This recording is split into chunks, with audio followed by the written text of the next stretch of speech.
কঁঠালৰ ভাজি বনাবলৈ মই এইখিনি কঁঠাল লৈছোঁ। কঁঠালটো অকণমান ডাঙৰ লৈছোঁ, মানে অলপ ফুট হ'লে খাবলৈ বেছি সোৱাদ হয়। একেবাৰে সৰুটোতকৈ অকণমান ডাঙৰ কঁঠাল এটা ভাজি খাবলৈ খুবেই সুন্দৰ হয়। আৰু মই লৈছোঁ এইখিনি পিঁয়াজ, এইখিনি 3-4টামান পিঁয়াজ মই লৈছোঁ।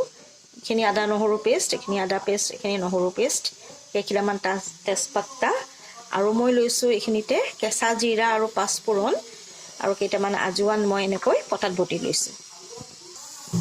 আৰু মই অলপমান কঁঠালৰ আন্দাজ অনুযায়ী মিঠাতেল দিলোঁ। কঁঠালত মিঠাতেল বহুত বেছি সৰহকৈ লাগে।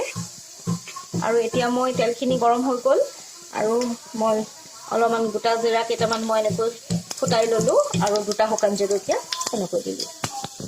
আৰু তেলখিনি গৰম হৈ গ'ল, আৰু এতিয়া ইয়াতে মই পিঁয়াজখিনি দি দিম। পিঁয়াজৰ লগতে মই তেজপাত কেইখিলাও ভাজি দিম। এনেকৈ মই ফ্ৰাই কৰি লৈছোঁ পিঁয়াজ তেজপাতটা। আৰু কঁঠালটো মই ডাইৰেক্ট প্ৰেছাৰ কুকাৰত বনাম, মই আকৌ কঁঠাল বইল কৰি নলওঁ। পিঁয়াজ ভাজা প্ৰায় হৈ গৈছে, এতিয়া মই আদা নহৰু পেষ্টখিনি ইয়াতে দি অলপমান ফ্ৰাই কৰি ল'ম। এতিয়া মই ইয়াতে বাতি লোৱা মছলাখিনি দি অলপমান ফ্ৰাই কৰিম।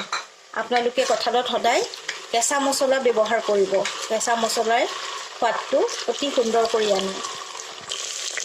মছলা ভাজা হৈ গ'ল, এতিয়া মই পানীত অলপমান হালধি গুলি লৈ এনেকৈ ইয়াতে দি দিম। এনেকৈ পানী কৰি দিম। মছলাখিনি ভাজা একেবাৰে হৈ গ'ল, আৰু এতিয়া মই ইয়াতে কঁঠালখিনি দিম। এতিয়া কঁঠালখিনিৰ ওপৰতে মই এনেকৈ নিমখ দি দিম। কঁঠালখিনি ভাজা প্ৰায় হৈ গৈছে, এতিয়া ইয়াতে মই অলপমান গৰম পানী দি 4-5টামান হুইচেল লগাম। মই ভাজিখিনি কালাৰৰ কাৰণে অকণমান কাশ্মীৰী মিৰ্চ এনেকৈ দি দিছোঁ।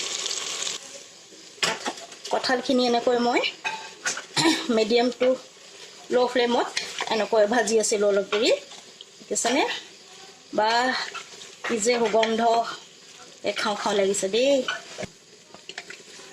এতিয়া ইয়াতে মই গৰম পানী দি হুইচেল মাৰাম। ইয়াতে মই এনেকৈ গৰম পানী দিছোঁ। কঁঠাল ভাজি প্ৰায় হৈ আহিছে, এতিয়া মই অলপমান ইয়াতে মিট মছলা, অলপ ধনিয়া গুড়ি, আৰু অলপমান গৰম মছলা গুড়ি দি অলপমান ভাজিম। একেবাৰে শেষত মই এয়া গৰম মছলা গুড়ি দিছোঁ। মছলা দিয়া শেষ হৈ গ'ল, এতিয়া মই এনেকৈ লৰালোঁ, আৰু এতিয়া মই পৰিৱেশন কৰিম। মোৰ কঁঠাল ভাজি ৰেডি হৈ গ'ল দেই। আপোনালোকে বনাবলৈ চেষ্টা কৰিব, সঁচাই খাবলৈ খুবেই সুন্দৰ হয়, দেখিছেনে? আৰু এনেকৈ অলপমান কঁঠালটো ফুট হ'লেহে বনাব। আৰু আপোনালোকলৈ মোৰ অনুৰোধ থাকিল, আপোনালোকে মোৰ ভিডিঅ'টো চাই কিন্তু লাইক কমেণ্ট শ্বেয়াৰ কৰিবলৈ নাপাহৰিব।